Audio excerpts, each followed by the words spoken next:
otras guerras espirituales que son tanto, o incluso me atrevo a decir, más importantes que esa. Son las guerras espirituales de avanzada. ¿Sí ven por qué hay que cerrar la puertita? Las guerras espirituales de avanzada, donde uno va y ataca, y avanza y adelante.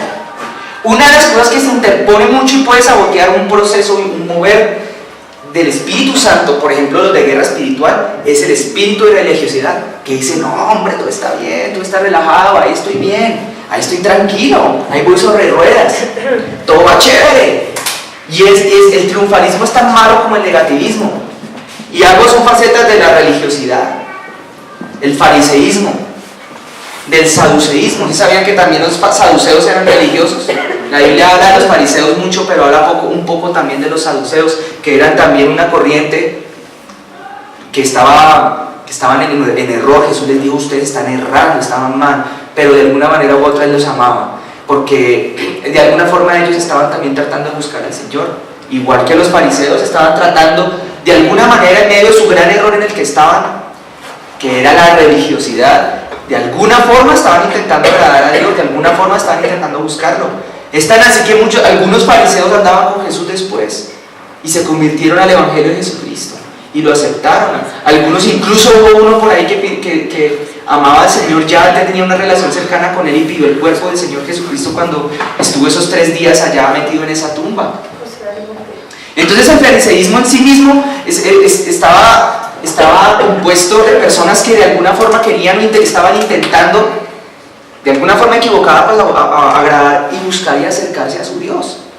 Y el problema era que los fariseos se oponían a la guerra. De hecho, en los tiempos precisamente en los que Jesús caminó sobre la tierra, se hablaba de que iba a venir un Mesías, y los primeros que se opusieron a un Mesías que iba a venir, digamos en un sentido mesiánico, pero de caudillo militar, un Mesías militar, un Mesías de guerra, pues fueron ellos, porque decían, no nos podemos enfrentar a los romanos, ahí estamos bien, ahí estamos tranquilitos.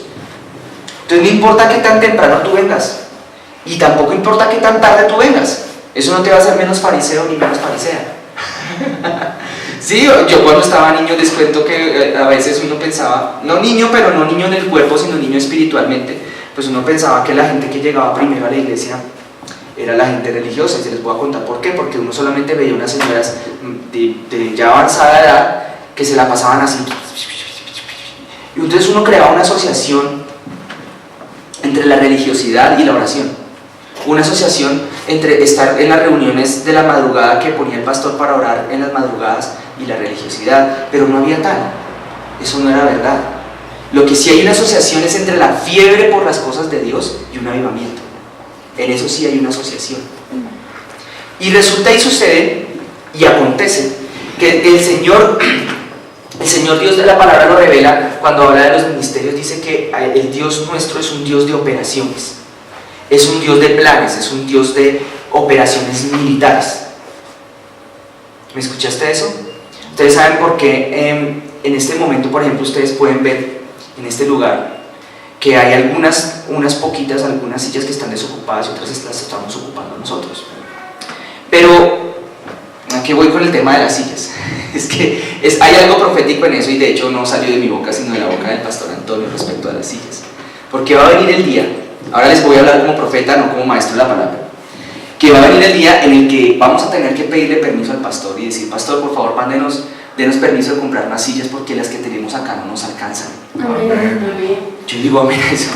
Amén. Pero lo que ocurre es esto: no vamos a llenar sillas aquí de fariseos. Eso sí, si algo el Señor no quiere es que se llenen estas sillas de fariseos, o sea, de personas que están intentando agradar al Señor a través de sus propias costumbres y sus propias tradiciones, sino que realmente haya, al contrario, un corazón sincero, un corazón arrepentido delante de Dios, corazón que reconoce que está fiebrado y que cada día lo quiere y lo anhela y lo busca más, que era eso, esa fiebre la que carecía el espíritu, o de la que carece el espíritu farisaico.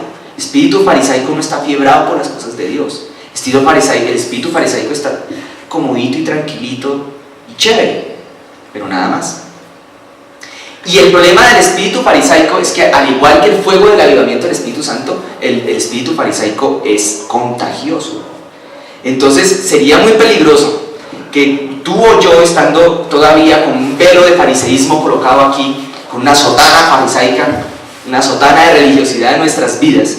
Entonces empecemos a traer a la iglesia, a invitar personas, hijos o amigos, familiares, etc.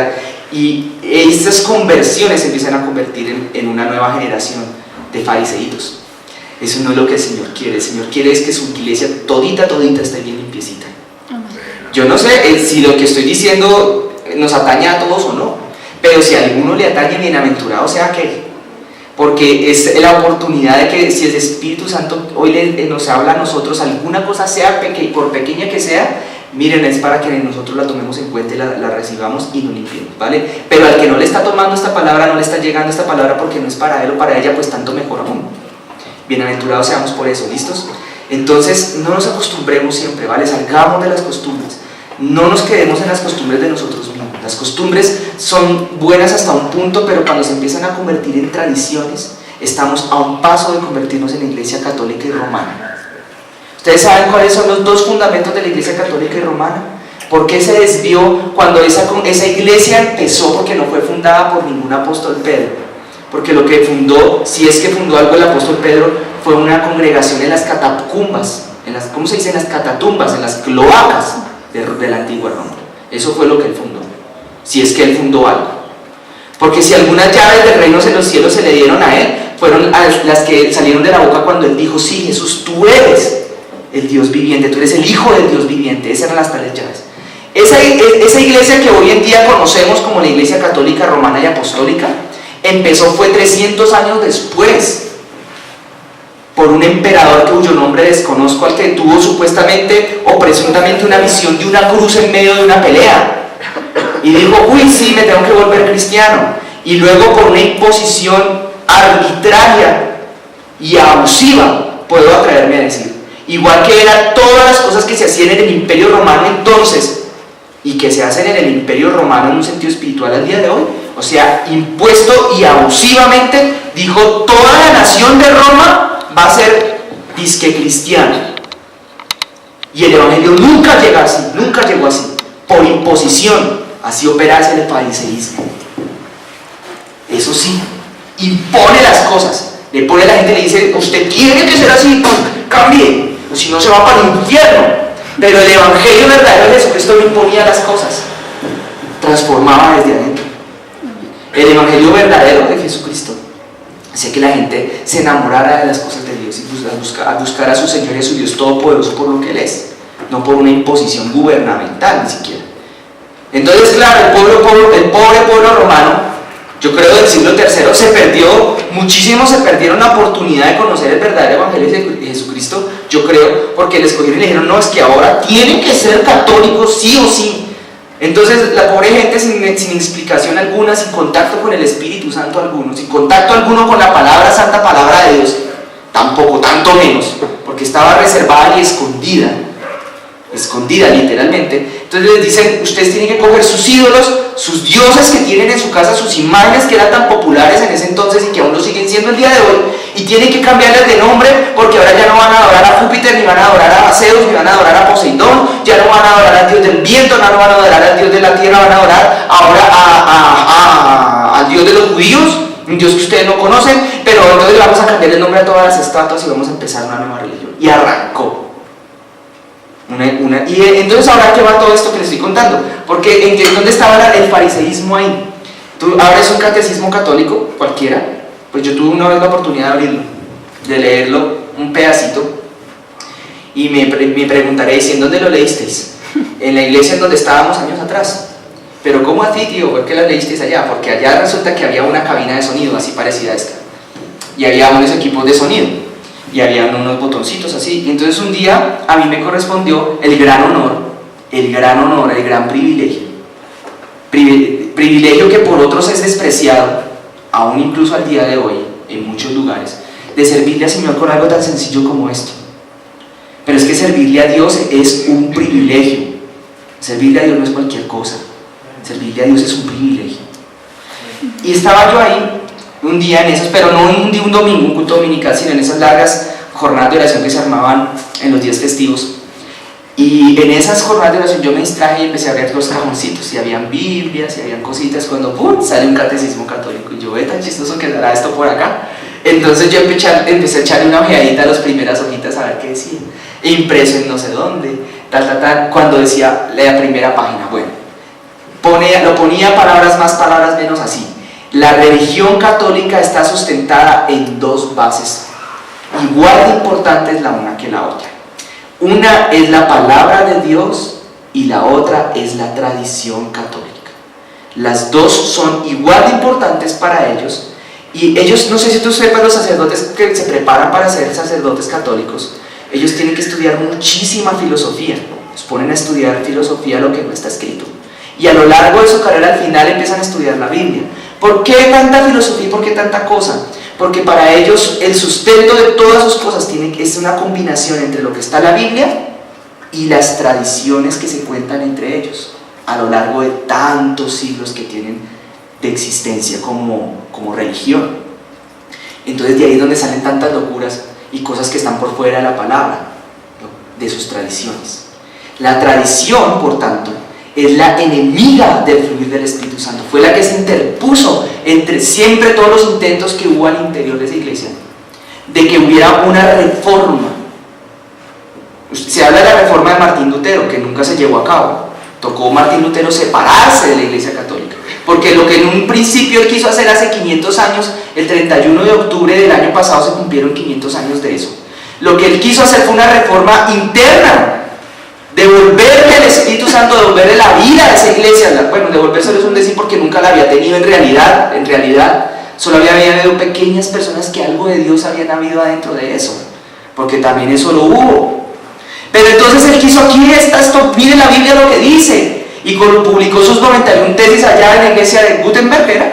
¿Dónde es que era eso? No me acuerdo el nombre de la iglesia. Sus 91 o 90 y tantas tesis, como una especie de protesta, como si hoy en día cogiéramos en un banco y sindicato tal, estábamos en contra de esto y pegáramos unas hojas ahí a las afueras del banco como uno ve hoy en día.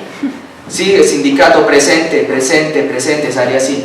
No, lo que ocurrió con Martín Lutero fue que, al igual que años atrás, es que las tradiciones de los hombres se interponían entre el fluir del Espíritu Santo y prevalecieron tristemente y ganaban las tradiciones de los hombres. Ahí está el espíritu de religiosidad. Y la diferencia entre ese espíritu de religiosidad de la iglesia romana de los siglos XVI, XV, XIV, XIII, XII, XI hasta el tercero, y nosotros al día de hoy puede que no sea tanta, tal vez estamos sufriendo el mismo problema, que nuestras tradiciones se están interponiendo entre el fluir del Espíritu Santo y la palabra. Entonces, ¿de dónde crees que salió, y con tanta convicción, que entonces que la Virgen María ascendió al cielo? ¿De dónde salió? ¿De dónde lo sacan? De las tradiciones orales que entre ellos se cuentan, que son el segundo pilar de su doctrina, de su fe, y por eso es que está leudada con la levadura de los fariseos, que es la hipocresía, dijo Jesús, porque aquí tiene que ser esta palabra, y la máxima autoridad sobre la tierra, espiritualmente hablando, es el Espíritu Santo, y esta palabra que fue inspirada por Él. Entonces no nos aferremos a nuestras costumbres. ¿De dónde sacamos costumbres? ¿De dónde sacamos tanta cosa? Dejemos las costumbres que tengamos en nuestra vida a un lado y pensemos, oye, pero ¿qué es lo que quiere ser el Espíritu Santo con nosotros hoy? ¿Qué es lo que quiere hacer contigo hoy? ¿Vale? Entonces ahora sí, permitámonos entrar en el tema del día de hoy. Los moveres farisaicos, yo les digo farisaicos, los moveres de religiosidad, por ejemplo, se oponen mucho a la guerra espiritual. Y la guerra espiritual es, porque les hablaba de las sillas, la guerra espiritual, yo me atrevo a decir que casi que necesariamente es la que se tiene que preceder, es la que precede a los moveres evangelísticos. Voy a repetir eso. La guerra espiritual es la que precede a los moveres evangelísticos. En otras palabras, no hay un mover evangelístico eficaz si no viene respaldado por guerra espiritual. Porque la guerra espiritual no es defenderse de demonios que vienen a tratar de sabotear el culto. La guerra espiritual no es solamente defenderse de moveres espirituales que vienen a tratar de adormecer la iglesia un domingo a las 6 o 7 de la mañana para que no lleguen al culto. ¿Ustedes creen que eso no pasa? Yo lo sé, se los puedo decir con plena convicción y conocimiento de causa, además. Yo lo sé porque para mí ha sido tan obvio y tan evidente que ni siquiera necesito tener sentidos espirituales desarrollados para darme cuenta que la estrategia del diablo que ha querido usar, no últimamente, todos esos miles de años que ha estado la iglesia de Jesucristo sobre la tierra, ha sido la misma, porque él de estrategias no, cambiar de estrategias el diablo no sabe, ha sido esa, a ver cómo te duerme, a ver cómo te pone pereza y jartera y te apaga el fuego, te apaga el deseo y la fiebre por buscar de Dios. Y es por eso es que eso no es coincidencia que los líos y los problemas llegan el sábado. No, si yo soy el único que le ha pasado, bueno, bienaventurado yo también, entonces, porque si he sido el único, miren, ¿por qué? Porque cuando usted empieza a servir al Señor, ese problema no va a disminuir, ese problema va a aumentar. Y vas a requerir más dominio propio, vas a requerir más carácter y más poder del Espíritu Santo para seguir venciendo. ¿Y eso cuándo va a terminar? El día que te vayas para el cielo con tu Señor. Entonces, iglesia, no nos dejemos. No nos vamos a dejar robar. No. Por eso es que las iglesias, entre otras cosas, todavía van a estar unos días desocupadas, unos días más.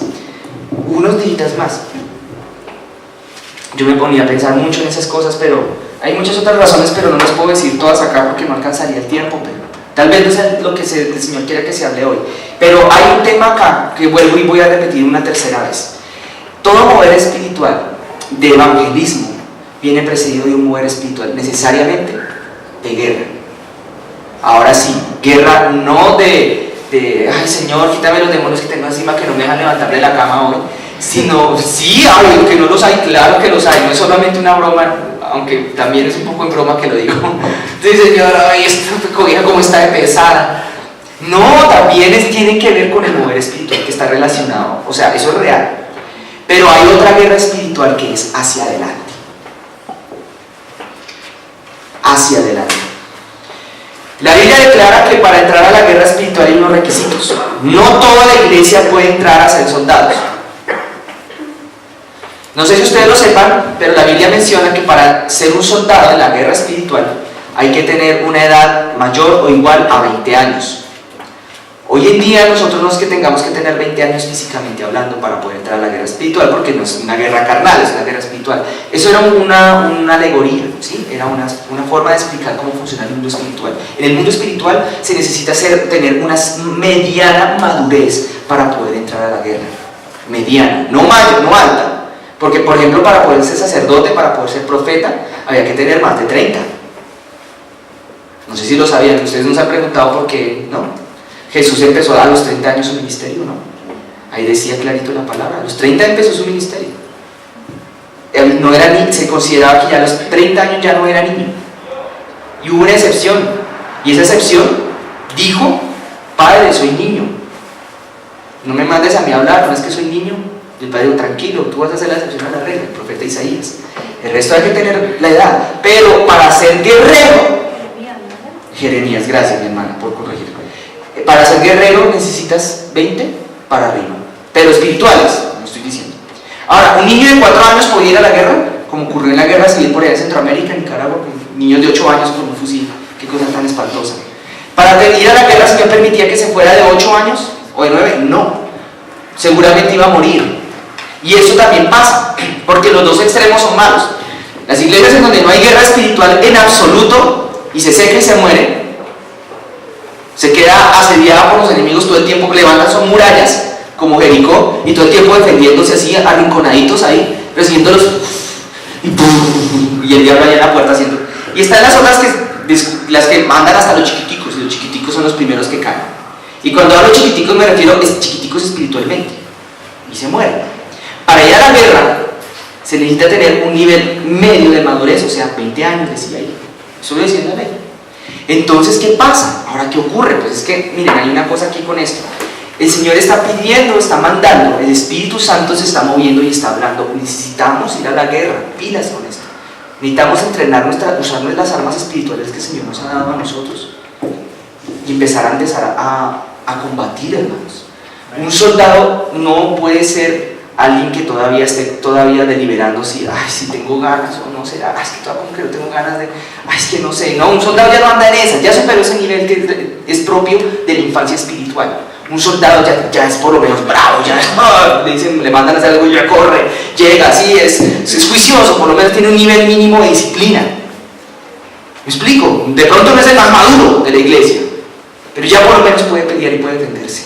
Puede coger una espada espiritual, o puede coger cualquiera que sea el arma espiritual que se entregue, porque la Biblia habla de armas, no de arma, sino de armas espirituales. Y por lo menos se puede defender para salir al combate. Y el tema del evangelismo tiene que ver con eso. Las vidas, miren, hay gente que llega a las iglesias, puede que llegue por ósmosis, porque hay buena fama en esa iglesia, porque simplemente por curiosidad, incluso por complacencia, porque uno le invitó y quiso complacerlo a uno y le dio pena decir que no.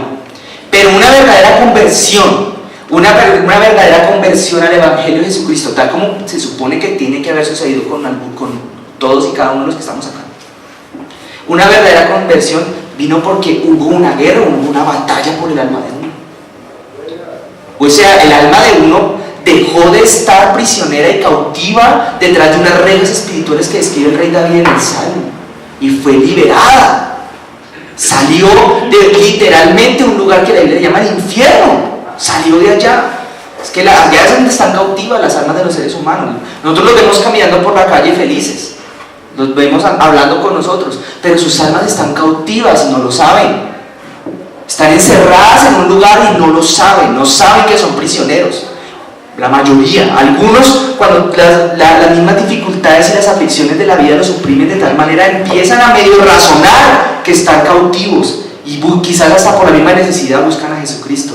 Mas ello no es la idea. Nosotros deberíamos como seres humanos poder comprender que estamos encerrados en cárceles espirituales todos y poder salir de ellas sin necesidad de que las aflicciones y las luchas de este mundo nos lo hagan entender.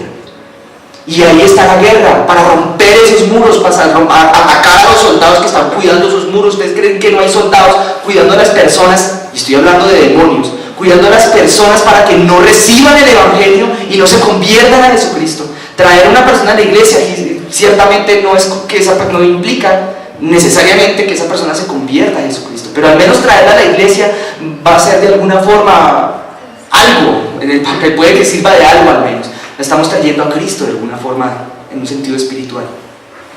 Pero en la guerra lo que va a hacer que esa alma sea libre. Algunos terminaron en el Evangelio por pura gracia de Dios, de verdad, sin que nadie haya peleado por ellos, por pura gracia del Señor. Algunos tuvieron la fortuna de que hubo alguien que oró por aquel, y ese aquel está aquí en esta iglesia, o está aquí para donde estoy yo, o está en cualquier lugar de la tierra congregándose adorando a su Señor, y va en el camino y se está salvando. Entonces ahora sí vamos a leerlo. Ahora sí, no les había dicho el texto bíblico, no hay problema, es bastante corto por cierto. El Salmo 149.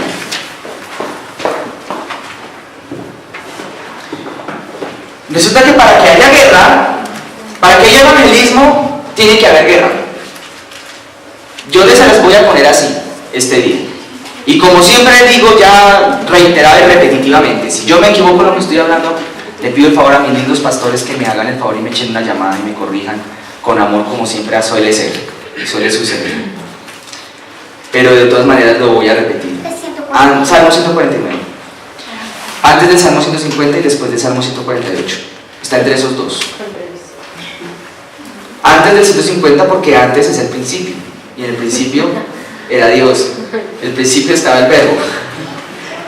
Después del 148 porque después viene el Apocalipsis, el final de los tiempos. Bien, pero nunca vamos a hacer esa discusión entre nosotros dos, siempre vamos a ir pensando, bueno, ahí con ese concepto todo raro. Entonces, Salmo 148, están ya el 149, ¿ya lo tienen ahí? Sí. Cantad a Jehová cántico nuevo. Cantad a Jehová, ¿qué cosa? Por favor, repitan. Cántico nuevo. Eso, cántico nuevo. No cántico viejo. ¿Qué es lo que no es nuevo? Lo viejo. ¿Y qué es lo que no es viejo? Lo que es nuevo. Aquí la palabra está metiendo una orden Una orden profética, porque los libros de los Salmos es un libro profético. No es solamente un libro de cosas, de oraciones o de cánticos solamente. Es un libro lleno de profecías de cosas que ocurrieron, por ejemplo, con el Señor Jesucristo. Cantar a Jehová un cántico, ¿qué cosa? Nuevo, diferente al de ayer, diferente al de antier, y el que emitas mañana, el que cantes mañana, que sea diferente al de hoy. ¿Se acuerdan de las costumbres? El mover espiritual farisaico es un mover viejo, es un mover antiguo, es algo que parece como si uno estuviera metido en un templo de esos antiguos, todos llenos como de cosas muy antiguas, llenas de adornos, eso sí, muy bonitas. ¿Se han visto cómo son esos templos antiguos romanos? Todo es la tradición, todo es conservar como lo pintó Miguel Ángel en el techo. Y eso es totalmente lo contrario a lo que la Biblia le llama el cántico nuevo. Hay iglesias, esto no lo digo en tono de crítica, puede que incluso hasta sea bueno, hasta sea un elogio. Hay congregaciones donde cantan cánticos de hace 100, de hace 200 años. Eso no es que sea bueno ni malo en sí mismo. El problema es que aquí, cuando la palabra habla de cántico nuevo, está hablando en un sentido espiritual. Y es que el cántico nuevo significa que tú ya no estás repitiendo la misma letra que cantas todos los domingos, sino que tú estás cantándole con tu propia oración a tu Señor. Tú ya tienes que aprender, hermanos, niños que están acá, que cuando nosotros cantemos a nuestro Señor, eso es una oración. El canto es simplemente un instrumento, es un medio, pero el culto en sí mismo es como algo que le ofrecemos al Señor. El centro de esto es el Señor, y nuestra comunicación con Él es espiritual. Los cantos son una parte de eso, pero en medio de todo, cuando estamos cantándole al Señor, por ejemplo, cuando le estás diciendo cuán grande es Dios, ni siquiera se lo estás diciendo a Él, se lo estás cantando a la creación. Cuán grande es nuestro Dios.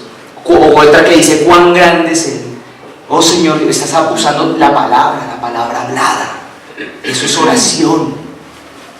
Entonces, un cántico nuevo es cuando Él le dice: Señor, bendito, te alabo, te bendigo, pero con tus labios. Pero ven, sigamos, no me quiero quedar en eso. Verso 49, 149, verso 1 termina diciendo: su alabanza sea en la congregación de los santos. Su alabanza sea, repito, en la congregación de los santos. Fíjate que hay una alabanza que aquí la alabanza la está mostrando la palabra de Dios como algo que se mueve en medio de un lugar en donde nosotros nos reunimos. Pilas con eso. Fíjate que hay una alabanza o una faceta de la alabanza que se desempeña, se lleva a cabo cuando nos reunimos. Luego dice: alégrese Israel en su hacedor, los hijos de Sión gócesen en su rey, alaben su nombre con danza, dice acá. ¿Alaben su nombre con qué? Con danza. ¿Con qué cosa? Con pandero, con arpa, a él canten. Escuchen todas estas instrucciones que son pocas comparadas con todas las que se dan en la Biblia acerca de cómo alabar a Dios. Aquí está hablando de cosas técnicamente literales, con pandero, con danza, con movimiento, ¿sí? No como están en este momento, sino todo lo contrario. No estoy diciendo que en este momento estemos cantando, pero te explico. Ahora viene: porque Jehová tiene contentamiento en su pueblo, hermoseará a los humildes con la salvación. Regocíjense los santos por su gloria, y canten aún sobre sus camas. Exalten a Dios con sus gargantas. ¿Y qué cosa? Espadas. ¿Y qué cosa? Espadas. ¿Me están escuchando? ¿Quién me está entendiendo? Repito el versículo 6. Exalten a Dios con sus gargantas. ¿Y qué cosa? Espadas de dos filos. ¿Tú, quién ya sabe qué es una espada de dos filos? ¿Qué es? En la Biblia, ¿no sabes? Bueno, ¿alguien sí sabe para que nos explique? La palabra de Dios. La espada de dos filos en la Biblia significa la palabra de Dios. ¿En dónde lo dice? Creo que si mal no estoy. ¿En Filipenses o en Efesios? En Efesios. Que habla que la palabra de Dios es más cortante que toda espada de dos filos. Esto, entre otras cosas, está queriéndonos decir que a Dios se le canta y se le alaba a través o en el lenguaje de su palabra, es la misma Biblia. Pero la Biblia también está queriendo decir, cuando dice que le alabemos con espada de dos filos en nuestras manos, está diciendo que cuando le alabamos estamos peleándola, porque ¿para qué fue hecha una espada? ¿Qué significado tiene que Dios compare su propia palabra con una espada? Sino es también porque está ya mostrando que esa espada, o sea, su palabra, es un arma de guerra. Un arma hecha no para defender, porque si no diría el escudo de la palabra. Es un arma para atacar, para destruir. ¿Y será que con ella vamos a destruir a nuestros hijos o personas, amigos? No. ¿Para qué fue hecha? Para destruir a nuestro verdadero enemigo, que la Biblia le llama que es el diablo, Satanás, sus ángeles, sus principados, sus huestes, potestades y gobernadores de maldad. Ahí es que tienen cautivos a las personas que el Señor quiere que estén ocupando la silla que tú tienes ahí, que estoy viendo ahí. ¿Me estás entendiendo? ¿Quién me está entendiendo? Sí. Ahora, viene acá entonces y dice, para ejecutar en el verso 7, para ejecutar, ¿qué cosa? Venganza entre las naciones y castigo entre los pueblos. Fíjate que el Salmo 149, que es, de hecho viene el hilo conductor desde antes, está diciendo, alabe a Dios. ¿Cuántas veces lo dice? Innumerables. No, es más, si miras el Salmo 148, hay una alábale cada versículo, o dos, o tres. El 150 es una alábale cada línea, alábale. El 149, alábale. Para que dice ahí, venga, venganza. Fíjate que aparece la palabra venganza. Ejecutar venganza entre las naciones. Les quiero preguntar algo. ¿El Dios tuyo y el Dios mío es un Dios vengativo? ¿Sí o no? Sí. Sí. Y es más, digo, y amén. Amén. ¿Lo que a ti te corresponde la venganza? No. Y a mí, pues tampoco. Igual que a ti tampoco. Pero el Salmo 149 está pidiendo, mira, es como un ruego acá, es como una súplica. Ahora pongo mis manitos así. Te suplico que alabes a Dios, porque yo quiero hacer venganza a tu favor. Señor, mejor dicho, el Espíritu Santo es como estuviera diciéndote, te suplico que alabes al Padre, que alabes al Hijo, porque es que yo te quiero hacer venganza, pero tú no me dejas hacerte venganza de tus enemigos. ¿Por qué no me alabas? Porque no te gozas, porque estás esperando que te pega lo bueno, estés en el buen día para gozarte. ¿Y por qué no te gozas cuando estás en el mal día entonces? Peor aún, ¿y por qué no te gozas hoy que estás en el día en el que ni es bueno ni es malo, sino normal? Pues el Señor está diciendo que Él quiere ejecutar venganza, dice acá, entre las naciones y castigo entre los pueblos. Cuando empezamos hablando esta mañana, estábamos hablando de guerra. ¿Estamos hablando de qué? Guerra. Fíjate bien en esto. Para poder sacar libres esas almas y que realmente sean libres y realmente uno pueda decir, ahora sí, esta persona salió de la cárcel, aceptó a Jesús y ahora es libre y ahora sí es un cristiano de verdad, todo lindo, que empezó ahora sí a cambiar desde adentro y que uno empieza a ver un cambio, ahora sí, de verdad, no una persona pasajera que llegó un día y volvió y se fue. Tiene que haber antes de eso una guerra, pero antes de que haya esa guerra tiene que haber una cosa que aquí lo está diciendo la Biblia clarito, se llama alabanza. Si no hay alabanza, no hay venganza. Sin venganza no hay guerra, ¿me entiendes? O sea, Dios está como diciendo, yo deseo ir y pelear, yo deseo ir y defenderlo, yo deseo, pero mis hijos no me alaban. Viene acá entonces y dice el versículo, ahora continúa, para aprisionar, el verso 8, sus reyes con grillos. Aprisionar sus reyes con grillos. O sea, los gobernadores, no el mismo diablo, sino sus gobernadores que han colocado alrededor de estas personas. A sus nobles, dice acá, con cadenas de hierro. Hay una cosa que son reyes y otra cosa son nobles. Una cosa es la realeza y otra cosa es la nobleza. ¿Sabes la diferencia? Bueno, la realeza es en donde está la línea de mando y la línea de sucesión al trono. La nobleza son los primos, tíos, familia, que nunca van a heredar el trono, pero están ahí en la familia. Son los que pueden presumir que son familiares del rey o de la reina de Inglaterra. Esos son nobles. De alguna manera son primos, tíos, y suelen tener siempre algo que ver con la realeza. Si ellos quieren, a veces algunos desechan la oportunidad, pero si ellos quieren, muchas veces pueden tener incluso cargos de cosas relacionadas con la realeza. Pero solo la realeza, eso es la nobleza, pero solo la realeza tiene la línea de sucesión al trono, tiene el poder. Entonces el reino de las tinieblas funciona muy parecido. El reino de las tinieblas, allá está hablando que hay reyes a los cuales el Señor va a aprisionar con grillos, dice en el versículo 8 del Salmo 149, pero también existen nobles. Y los nobles son esos demonios, otros demonios con los cuales Satanás contrató alguna vez, y los que están bajo su mando de alguna manera u otra, pero que no están en la línea de mando principal en sus huestes. Entonces, ahora que estamos hablando de cosas súper profundas, ahora vean, que a veces pues, yo podría pensar que estas cosas no se deben hablar en un culto un domingo, pero si el Señor así le place el día de hoy, pues hablamos un poquito, exponemos estos temas. Estos seres tienen que ser aprisionados con grillos, tienen que ser amarrados con cadenas de hierro, dice acá. Y ahí sí viene a donde yo quería llegar, versículo 9. Para ejecutar en ellos una palabra muy especial. ¿La palabra qué? Juicio. Juicio decretado. ¿Juicio qué? Decretado. Decretado. Gloria será, dice acá, gloria será esto para todos sus santos. Y termina diciendo, aleluya. Que no sé, la Biblia ya aclara, y nosotros ya de todas maneras, aunque lo demos por sentado en este momento, me permito explicarlo nuevamente. La Biblia aclara que nuestra guerra no es contra carne y sangre ahora.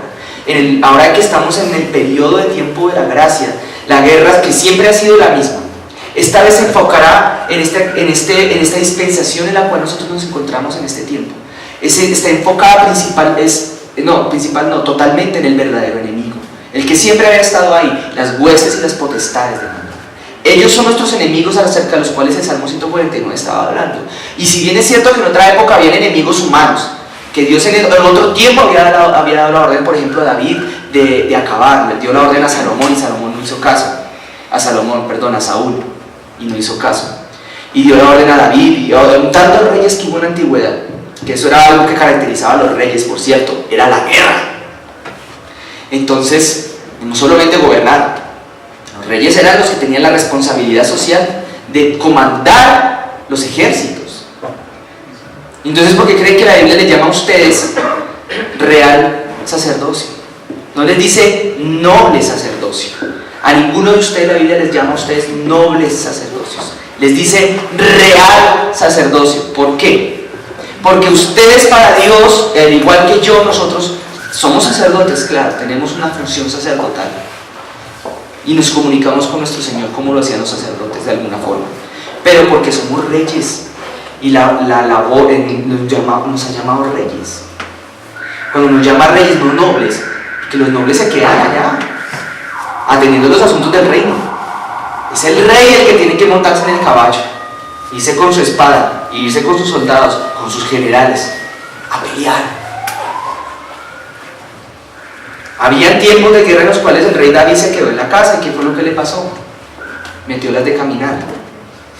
¿Sí sabían eso? No, eso lo cuenta la palabra de Dios. Entonces, a la palabra a la cual quería llegar, fíjate en el verso 9, ¿cuál es?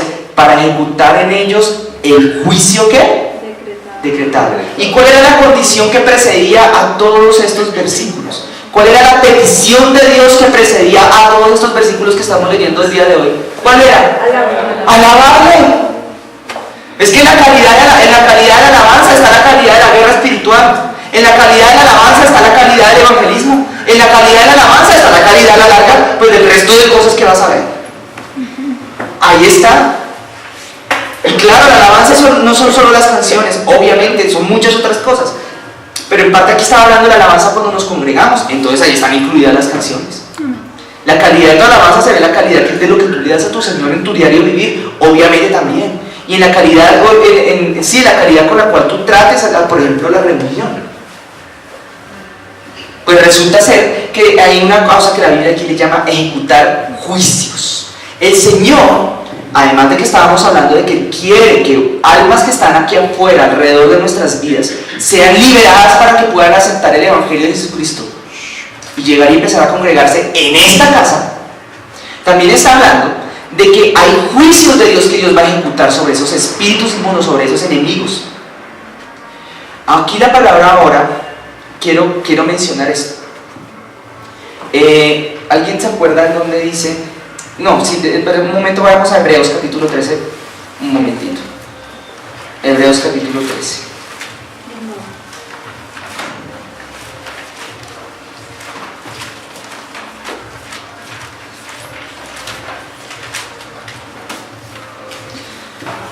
Ya lo encontré.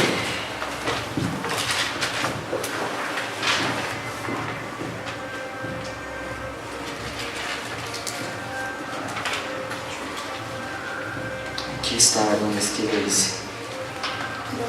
El capítulo 13 dice deberes cristianos, en el título ahí, ¿cierto? Deberes cristianos.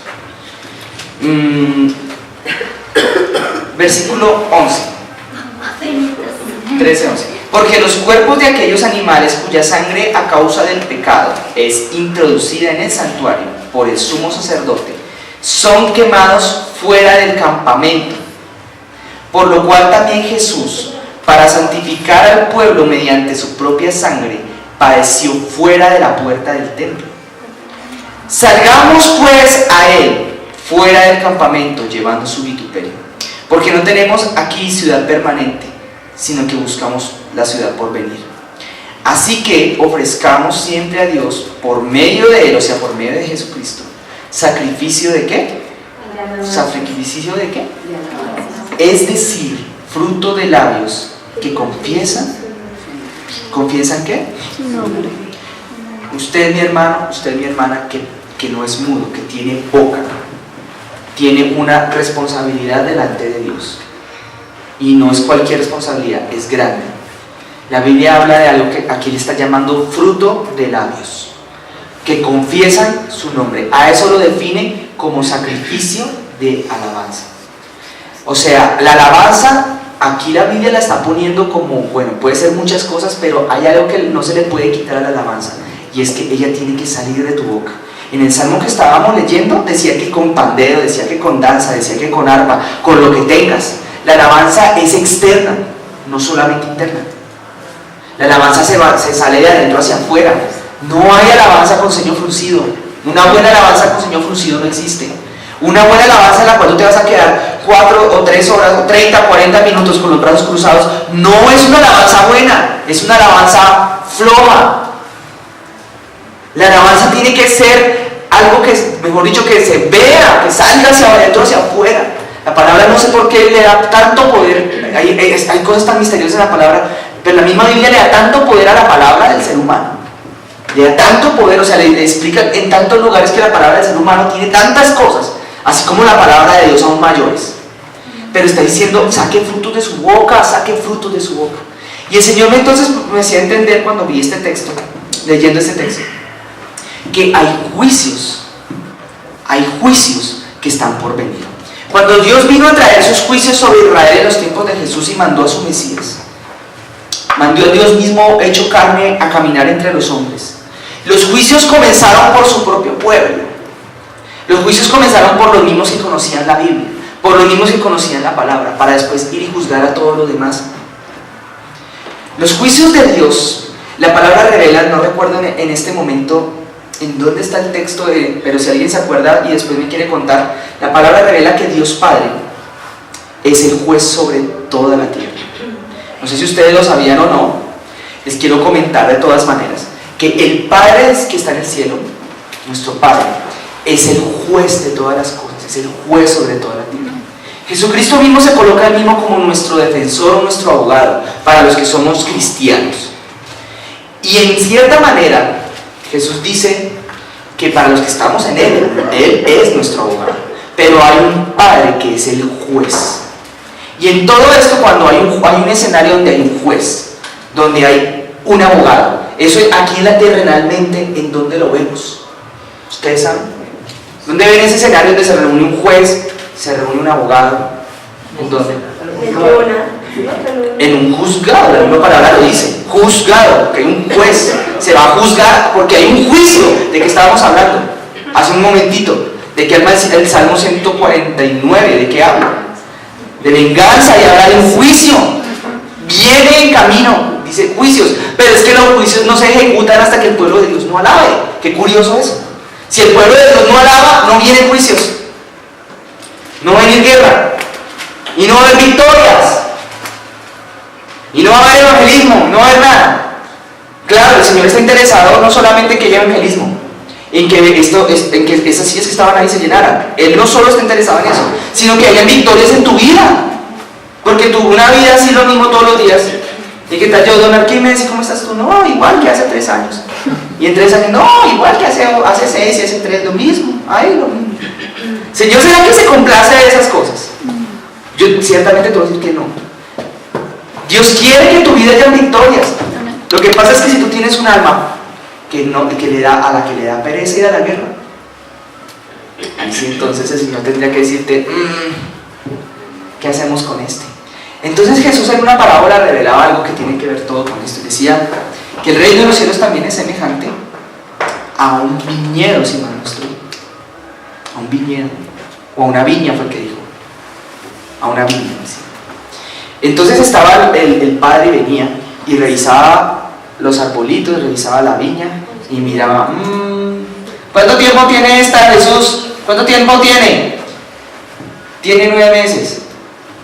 Ya le está empezando a salir florecita acá, eso debe ser que va a dar fruto.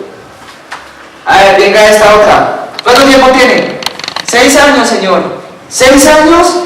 ¿Y dónde está el fruto? No, Señor, todavía no ha dado. Va a tocar sacarlo porque están utilizando la tierra. Entonces el Señor Jesús llega y dice, no, que es todavía, espérate. Yo denle otro año a ver si de pronto da fruto. Aquí hablaba del fruto de labios que confiesan. No.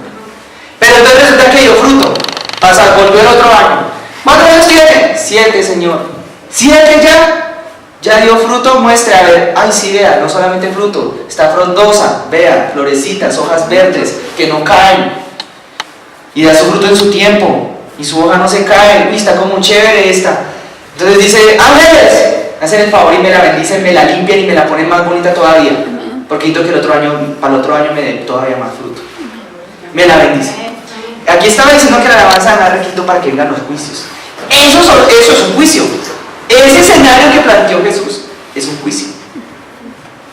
Claro, viene cada tiempo. Yo no sé, yo no me atrevo a decir que venga cada cumpleaños tuyo y te juzgue, pero viene cada tiempo tal vez. No, ni tampoco me atrevo a decir que venga cada 31 de diciembre. Además porque esa fecha yo creo que ni Dios la puso. Esa la inventamos los seres humanos, ¿no? De alguna manera la buscamos y ahí cayó. Y va a decir, bueno, mijito, mijita, su merced ya dio fruto o no ha dado fruto. Pero además va a venir y va a decir, bueno, a esta persona, la familia, vea cómo la trató.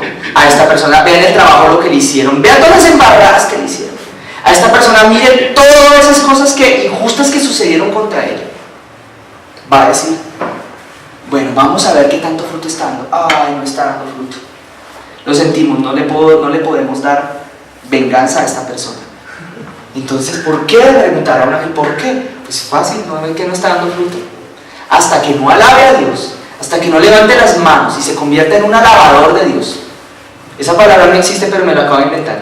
Un alabador, porque si existe adorador, ¿por qué no existe alabador? No es el que alaba, ¿no? No, es el que alaba. Entonces, ¿por qué? Porque no está dando alabanza. Dios está diciendo en el Salmo 149, pues ¿cómo va a venir la venganza para tu vida? ¿Tú no te has puesto a pensar que Dios quiere restituir a ti tu vida? Lo que el diablo, no solamente lo que el diablo que te quitó, lo que usó los hombres para quitarte a ti, para robarte, para humillarte, miren, si hay un lugar injusto en donde viven los seres humanos, se llama el mundo. Es injusto, la tierra es un lugar injusto. ¿Tú no crees que Dios quiere restituir?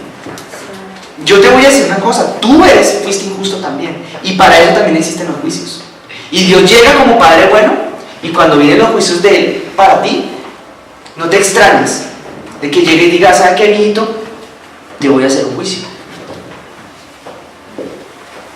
Entonces te va a decir, bueno, mijito, mijita, ya que te estás metiendo conmigo, ya que estás empezando ahora, que ahora sí me estás empezando a buscar, como que ahora sí me estás empezando a tomar en serio, porque yo les digo, al que no esté tomando en serio a Dios, esta palabra jamás le va a pasar. Entonces Dios va a decir, hijito mío, venga, siéntese aquí en mis piernitas, venga. Entonces usted se va a sentar en las piernas del Padre, tal vez en un sentido figurado, a los pies del Señor, y le va a decir, hijito, su merced lindo se portó mal. Usted cuando tenía 18 años le dijo a tal muchacha tal cosa, o le dijo a tal muchacho tal otra, o hizo tal promesa y no cumplió, o aún tal vez va a empezar por las cosas más recientes quizás. Tú hiciste esto, aquello, tú hiciste esto, otro, tome, ¡pam!, palmada. Entonces vas a ver, ¿por qué crees que cuando tú empiezas a buscar a Dios y empiezas a compenetrarte con tu Señor, entonces pasan cosas raras? Pregunta, es que eso no les ha pasado. No les ha pasado a nadie. Dígame a quién no le ha pasado para orar por él para que se convierta al Evangelio de Jesucristo. Se me salió el religioso que lleva detrás y yo, perdóname, no, nada de eso. Mire, hermanos, usted empieza a buscar a Jesucristo y le van a pasar cosas raras. Pero es para su bien, es para tu bien. Dios, antes de hacer juicios a tu favor, primero te tiene que juzgar a ti. ¿Tú en qué andas mal en la vida? Hay unos hijos, hay una clase de hijos, incluso tal vez dicen hijos, son pseudo hijos. Les digo pseudo hijos, porque parecen hijos pero no son colados en la manada. El Señor lo habló así, Él dijo que conjuntamente con el trigo crece la cizaña. El Señor dijo que entre las ovejas a veces entran lobos disfrazados, entran cabras. Y los que no son hijos, Dios no los reprende. Él les llama a los que no son hijos, Él les dice, es que esos a los que Él no reprende, les llama bastardos. La palabra suena fea, pero es la palabra que dice la palabra de Dios. Lo que dice la Biblia, pues ¿qué más hacemos? Así lo dice la Biblia. ¿Y qué significa ser un hijo bastardo? Es un hijo que no es hijo. Es uno que está ahí colado. Un bastardo no es hijo porque no es hijo. O sea, él no lo engendró. Papá nunca lo engendró. Papá nunca o sea, papá no lo reconoce. Ahí está ahí metido ahí. Pero él no lo reconoce. Entonces, ¿qué ocurre? A los que sí son hijos, la palabra habla de los bastardos y los hijos de verdaderos y hace una separación entre ellos y dice que el trato entre ellos es diferente. A los hijos sí los juzga. Entonces a los hijos los va a sentar en la mesa un día, de pronto después del almuerzo, decir papito o papita o mijita, su merced se portó malita. Papito, su merced se estaba portando malito. ¿Hasta cuándo se va a seguir portando malito? Y como Dios es justo, Él reprende a sus hijos y los castiga. Y les da juguetecito. ¿Nosotros merecemos juguete? ¡Claro!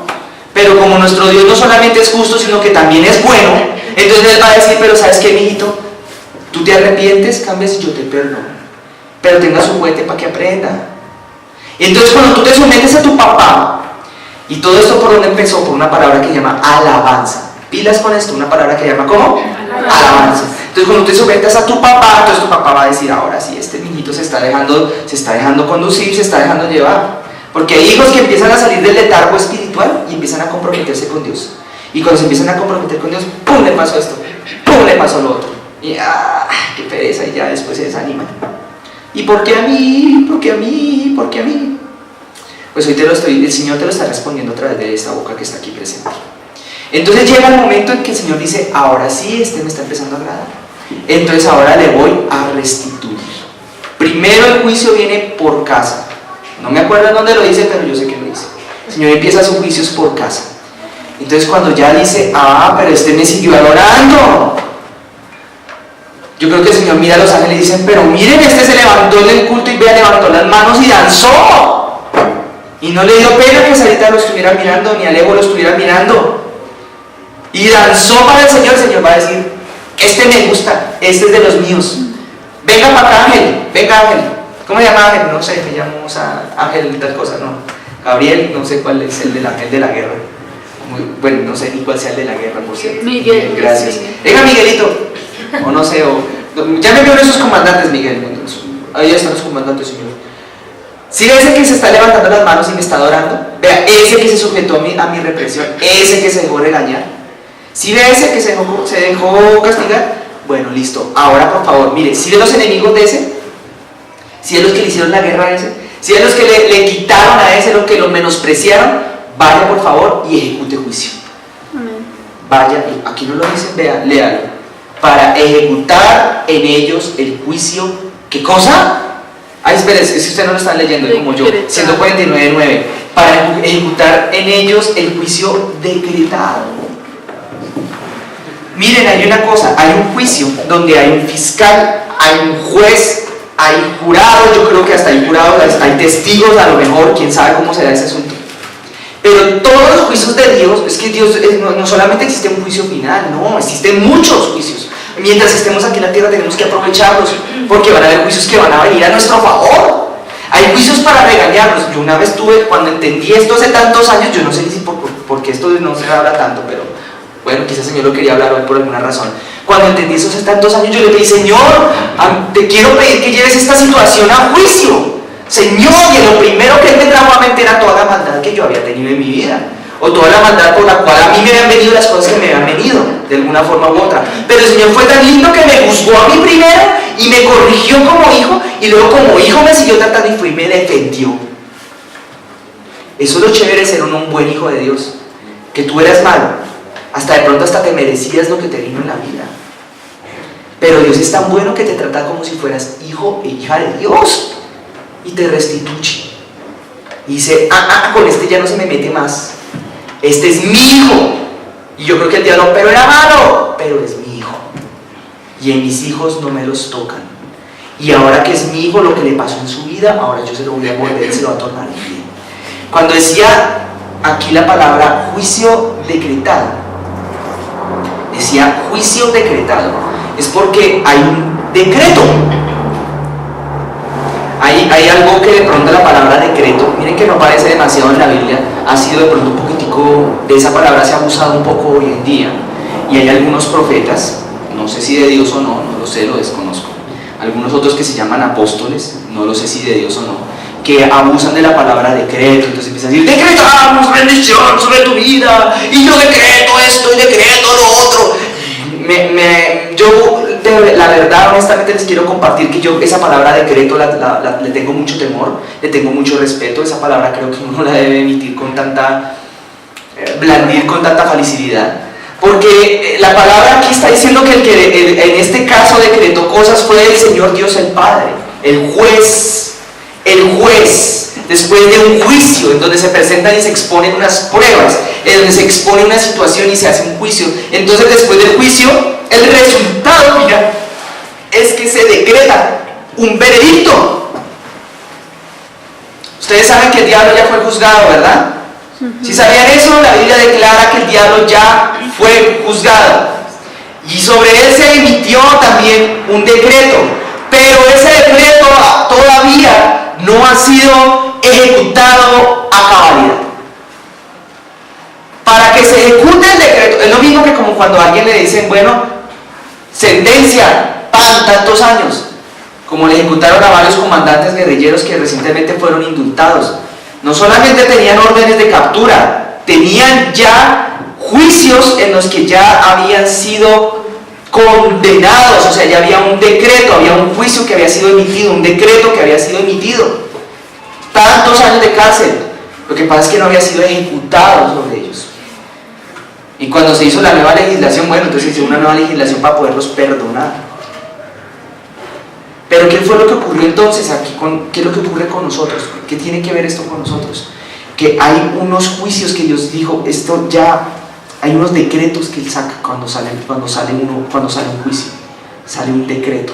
Y dice que la alabanza es la llave, aquí en el Salmo 149, estoy utilizando una metáfora, es como una llave aquí, que hace que esos juicios se lleven a cabo y salgan.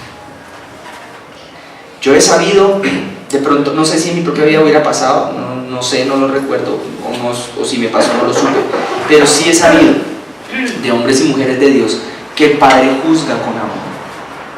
Y de pronto un día se enfermaron y resulta que no era un ataque del diablo, era que el Padre que estaba en el cielo los estaba juzgando y les estaba corrigiendo su propio corazón para que no se perdieran. Y con ese juicio, Él estaba no solamente corrigiendo el corazón de ellos, sino allanando el camino para poderlos después bendecir. Y por eso duraban unos días enfermitos, hombres y mujeres de Dios. Y uno decía, ¿cómo así? ¿Qué sí? ¿Y no le pasó al apóstol, se me olvidó el nombre, Pablo? ¿El apóstol Pablo no andaba enfermo? Sí. Y ahora el fariseo del tiempo del apóstol Pablo, el fariseo que me decía algo tienen los fariseos, es que le dicen a todo el mundo fariseo. El religioso a todo el mundo le dice religioso. Usted es religioso, tú eres religioso, aquí hay un religioso, aquí hay otro religioso, aquí no pueden pasar nada, como dice una canción. ¿Por qué los religiosos miran en la religiosidad propia de los demás, no? El apóstol Pablo le había dicho, ¿sí ve? Le falta fe, hermano. ¿Sí ve por qué anda enfermito? Vea, por esos dolores de cabeza que le vienen, le falta fe. Resulta que no, muchas veces eran cosas que venían de parte de Dios. Algunas. No sé, había otro, sí, apóstol, puedo decir, llamado a ser apóstol, llamado Timoteo, era discípulo de Pablo, y la palabra declara que andaba enfermo del estómago. Sí, le falta fe, que el apóstol Pablo nunca llegó con eso. Luego le dijo, por favor, tómese este remedio que aquí le voy a mandar. Así dice, y lo dice la Biblia. Tómese este remedio y verá que se va a mejorar del estómago. Entonces, ¿dónde están las cuestiones espirituales? Los juicios de Dios. Dios quiere empezar este mover espiritual que se avecina para nosotros, en donde vamos a crecer no solamente como congregación, sino que vamos a crecer nosotros mismos como ovejas del que empiecen a salir adelante, que empiecen a verse bellas. ¿Cuándo no les gustaría que sus vidas fueran así como lindas, florecidas, que pudieran ustedes mismos decir, uy, qué lindo, como que los familiares pudieran darse cuenta, yo quiero tener el Dios de ustedes, qué lindo cómo están floreciendo las vidas de ustedes? ¿No les gustaría eso? Qué chévere. A mí más bien, yo también diría que no tengan que ser ustedes mismos los que tengan que ir a mostrarles a su familia cómo están de bien, que eso es otra cosa, sino que ustedes mismos se puedan estar, Dios mismo les haga a ustedes brillar con la luz de Él. Qué lindo sería eso. Para eso se necesita, así igual que esta congregación, se necesita que haya los juicios de Dios, que haya la guerra espiritual con la que se ejecutan los juicios, ¿me entienden? Porque Dios ejecuta, primero hace un juicio y luego dice comuníquese y ejecútese. Ahí es donde viene la guerra espiritual, y en medio de todo esto el término que estaba al principio era la alabanza. ¿La qué? La alabanza. Ahora sí me entienden lo que el Señor quiere hacer con nosotros este tiempo. Esta es la palabra que el Señor quería decir este día. No era ni más ni era ni menos. La alabanza. La alabanza. Alabe al Señor bien. Hermano, gócese cuando esté alabando a Dios. Hermano, procure siempre ser el primero en llegar y levantar sus manos al Señor y limpiarse.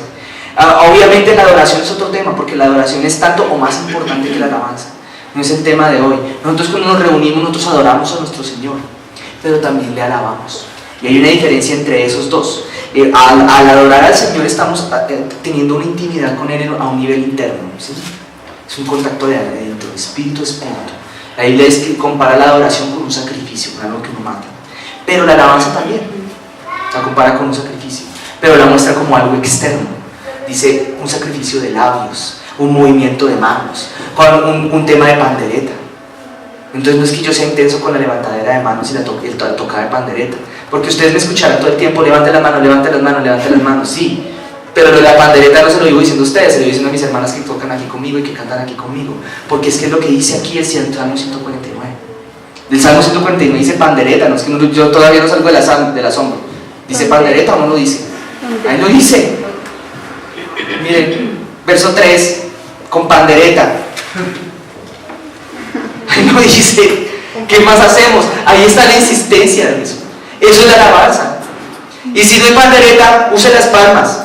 Y si no hay palmas, porque no sé, por alguna razón no tienes manos, dance para el Señor. Y si está danza, y si no puede danzar, pues porque seguramente está parapléjico entonces. No. O está enfermito. Pero si por eso puede, hermano, entonces denle frutos de labios. Y tampoco puede porque te quedaste mudo, pues entonces es porque estás en estado como estamos orando por ti. Pero alabe a su Señor y alábelo bien. Ahí está su victoria, don Arquímedes. ¿Cuántos años? Yo no sé, pero el Señor sí lo sabe cuántos años usted lleva esperando la victoria que Dios le quiere dar. Dios se la va a dar, pero sigue alabando, persista, no se canse, que el Señor se la va a dar. No lo conozco, no sé cuál sea la lucha que cada uno de nosotros la tenemos, yo tengo las mías propias, pero yo bendigo a mi Señor por las guerras y las luchas en las que pueda yo haber estado. Yo bendigo a mi Señor por eso, porque es en las guerras y las luchas en donde se fraguan las victorias. Es la alabanza el mecanismo para que eso ocurra. Los juicios de Dios vendrán a tu favor si tú te sometes a tu Señor y te dejas juzgar de Él y te dejas regañar de Él. Entonces vendrán los juicios de Dios a tu favor. Quiero que cierres tus ojos un momentito, ¿vale? Y oremos, y si es posible adoremos al Señor un ratito. Y no te preocupes, mira, puede que haya pasado muchos años y tú dirás, ay, ¿qué pasó con esto? ¿Qué pasó con aquello? Con aquello que me hicieron, con aquello que me dijeron. Es más, puede que hayan hasta cosas que tú ni te acuerdas.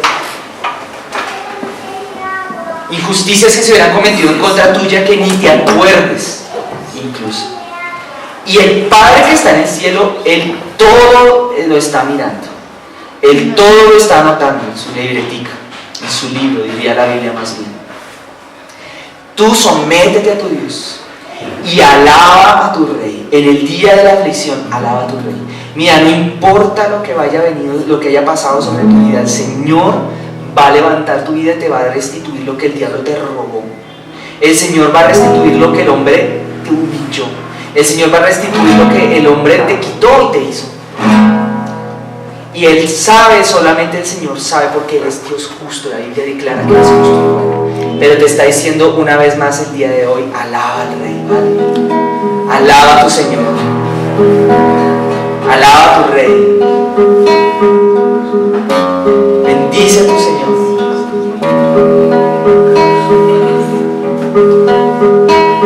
Adora.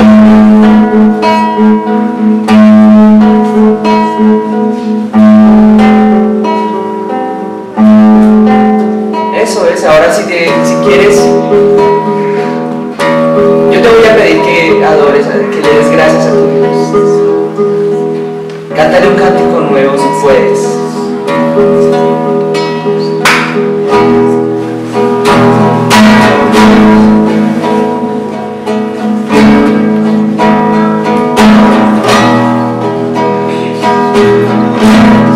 Aleluya. Y ahora sí, alábate. Dile cuán bueno y cuán grande es.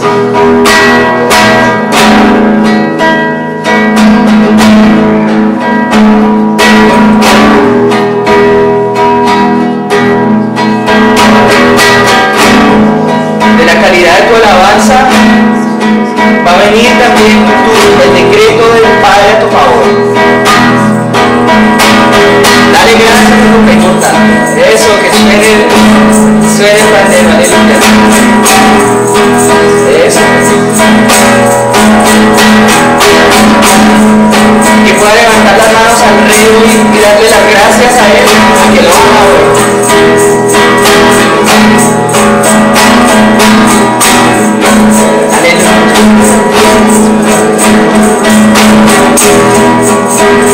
Cuán bueno es tu Padre. Cuán bueno es tu Señor.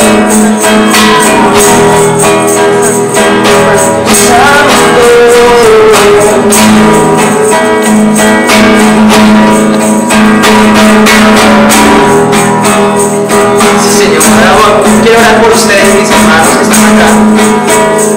Permítanme orar por ustedes. Padre, en el nombre de Jesús, bendice a mis hermanos que están acá. Y voltea las cosas a su favor. Aquellos que estaban esperando un veredicto, Señor, el veredicto es el tuyo, Señor. El último y final es el tuyo, Señor. Tú eres quien tiene la última palabra sobre todo lo que hubiera pasado en la vida. Señor, tú volteas todos los veredictos a favor de tus hijos. En el nombre de Jesús. Padre, te quiero pedir también que le des fortaleza y sabiduría a todo hermano o hermana que venga a ser juzgado por ti, Señor. Porque tú juzgas a tus hijos con amor y los corriges, Padre, que ellos están aquí en la tierra. Y Padre, hazle justicia a mis hermanos, Señor. Restituyele, Señor. Bendícele, Señor, en el nombre de Jesús. Aleluya. Hoy te alabamos, Rey. Hoy te bendecimos, Señor. Traemos hoy ante tu altar nuestras coronas.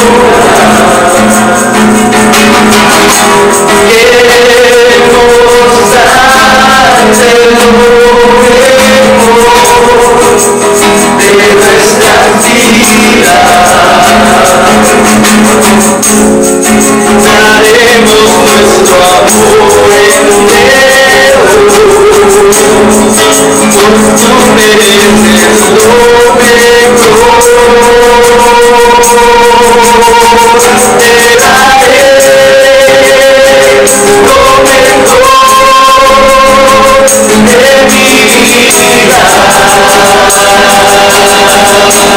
de mi vida. Te daré lo mejor cada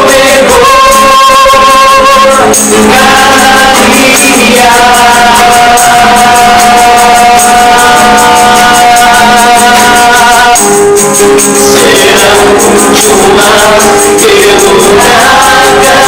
Será mucho más que una canción. Mi obediencia es mi mejor adoración.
esperanza. Si lo declara la Biblia, también trae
Vamos a orar por las ofrendas, vamos a orar por los diezmos, ¿vale?